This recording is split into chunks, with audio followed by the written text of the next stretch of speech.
para sahabat kanal Hukum dan Lawyer Elias Daburnout. Selamat sore, semoga teman-teman semua dalam keadaan sehat.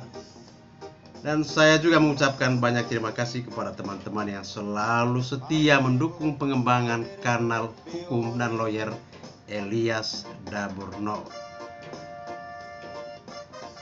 Sahabat sekalian, sore hari ini saya ingin mengajak teman-teman untuk menyimak topik terkait dengan surat kuasa. Pentingnya surat kuasa, jenis-jenis surat kuasa, dan dampaknya apabila kita tidak dapat menunjukkan surat kuasa, terutama dalam beracara di pengadilan, ya.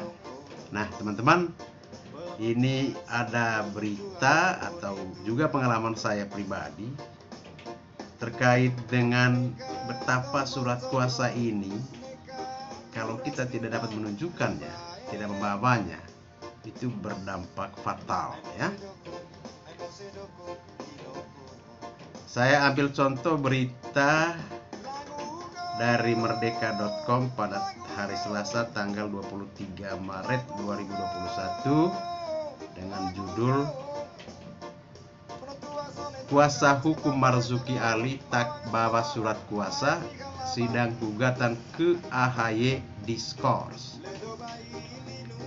Nah, Hakim Ketua Rosmina memutuskan untuk menskorsing sidang gugatan yang dilayangkan kubu Marzuki Ali kepada Ketua Umum Partai Demokrat Agus Harimurti Yudhoyono. Sidang ditunda lantaran kuasa hukum Marzuki Ali selaku penggugat tidak bisa menunjukkan bukti fisik surat kuasanya. Hakim Ketua Rosmina memperingatkan kepada tim kuasa hukum Marzuki Ali dan kawan-kawan untuk menunjukkan bukti fisik surat kuasa sebagaimana tercatat dari pihak penggugat, yakni Marzuki Ali, Tri Yulianto, Ahmad Yahya, Yosudarso, Mozaib, dan Damrizal. Kata Hakim Rosmina, saudara tidak bisa menunjukkan mewakili pihak atau siapa. Tentu kami tidak bisa sembarangan menerima apa benar mewakili pengguna. Nah, ini contoh, ya, kasus konkret bagaimana dampak dari surat kuasa itu kalau kita tidak dapat menunjukkan atau membawakan surat kuasa dalam persidangan di pengadilan. Kita bisa ditegur oleh hakim, ya, dianggap tidak ada, dan oleh pihak lawan surat kuasa kita itu bisa diuji. Nah, itulah sebabnya teman-teman saya merasa perlu untuk menghadirkan topik ini, karena ini juga pengalaman saya pribadi beberapa hari yang lalu dalam persidangan di Pengadilan Negeri Jakarta Selatan. Saya pun lupa membawa surat kuasa asli, ya. Akhirnya sang hakim bertanya atau meminta kepada saya untuk menunjukkan surat kuasa itu, surat kuasa asli. Tapi saya bilang saya sudah menyerahkannya pada saat pendaftaran. Nah, hakim bilang, ya, hakim tetap menolak karena biasanya surat kuasa asli itu kita bawa, ya, setelah mendaftar atau meregister di kepaniteraan di pusat pelayanan satu pintu terpadu, ya, teman-teman. Ini hanyalah contoh, ya, betapa surat kuasa itu, ya, terkesan meskipun kecil, ya, hanya beberapa lembar kertas, tapi bisa berdampak fatal kalau kita tidak dapat menunjukkannya. Nah, saya berharap, ya, teman-teman kalau berurusan dengan atau memberikan kuasa kepada orang lain, ya, jangan merasa mengurus, menandatangani, memberi materai pada surat kuasa sebagai hal yang ribet. Karena itu tadi, kalau kita tidak dapat menunjukkan surat kuasa, kita tidak dianggap mewakili siapapun, ya, di persidangan. Nah, teman-teman sekalian, surat kuasa itu adalah surat yang berisi penyerahan wewenang dari suatu pihak ke pihak lainnya yang diberikan kepercayaan karena pihak pemberi kuasa sedang tidak bisa melakukannya sendiri. Pemberian kuasa adalah suatu persetujuan yang berisikan pemberian kekuasaan kepada orang lain yang menerimanya untuk melaksanakan sesuatu atas nama orang yang memberikan kuasa. Kuasa itu diberikan secara tertulis atau lisan. Nah, dalam praktiknya ada beberapa jenis surat kuasa, yaitu surat kuasa umum, surat kuasa khusus, dan substitusi. Nah, surat kuasa sebetulnya bukan hal baru dalam khasanah hukum perdata di Indonesia. Ia sudah ada dan diperkenalkan dalam hukum perdata sejak zaman Belanda. Ketentuannya itu diatur dalam Burgerlijk Wetboek, atau KUH Perdata, Kitab Undang-Undang Hukum Perdata, sedangkan aturan khususnya diatur dalam HIR, ya. Surat kuasa juga diatur dalam sejumlah surat edaran Mahkamah Agung, ya. Sayangnya hingga kini persoalan surat kuasa masih muncul di pengadilan, sehingga layak mendapat perhatian saat mengupas hukum acara perdata. Nah, meskipun terkesan sepele, ya, surat kuasa hanya secari kertas atau beberapa lembar kertas, dampaknya relatif besar, ya, dalam penanganan perkara.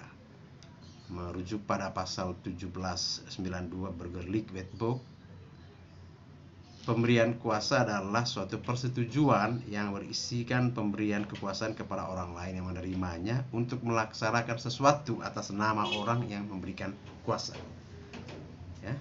Nah, kuasa umum, tadi saya sudah jelaskan berbagai jenis surat kuasa, ya. Saya menjelaskan lebih lanjut pengertian dari masing-masing surat itu. Ya, kuasa umum, surat kuasa umum menurut pasal 1795 KUH Perdata bertujuan memberi kuasa kepada seseorang untuk mengurus kepentingan pemberi kuasa, berupa mengurus harta kekayaan pemberi kuasa dan segala sesuatu yang berkaitan dengan harta kekayaan itu. Nah, titik berat kuasa umum adalah pengurusan kepentingan pemberi kuasa. Pasal yang sama memungkinkan diberikan kuasa yang bersifat khusus, yaitu kuasa untuk mengurus kepentingan tertentu saja. Bisa satu, dua, atau beberapa kepentingan sekaligus. Nah, di depan pengadilan, kuasa khusus inilah yang dipraktekkan. Nah, penggugat prinsipal atau penerima kuasa harus bisa menunjukkan surat kuasa yang bersifat khusus. Hakim biasanya selalu memeriksanya, ya.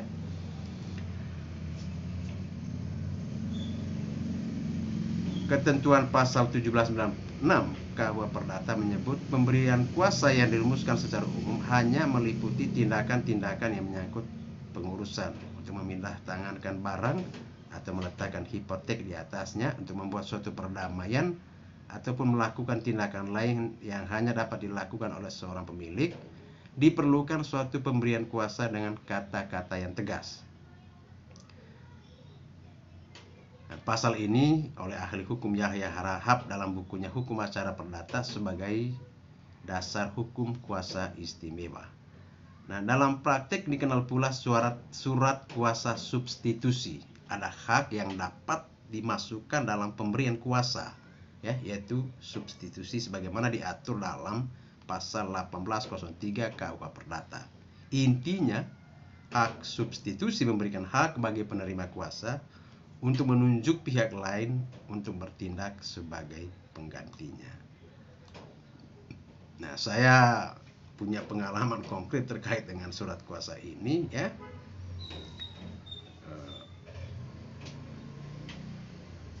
Selain yang tadi saya tidak menunjukkan surat kuasa asli, ada juga pengalaman saya membawakan surat kuasa asli mewakili prinsipal itu perusahaan, tapi oleh hakim diminta juga untuk menunjukkan akta kepengurusan perusahaan dan anggaran dasar anggaran rumah tangga perusahaan, ya, untuk menunjukkan bahwa benar si pemberi kuasa adalah direktur atau wakil direktur dalam perusahaan yang bersangkutan. Nah, dan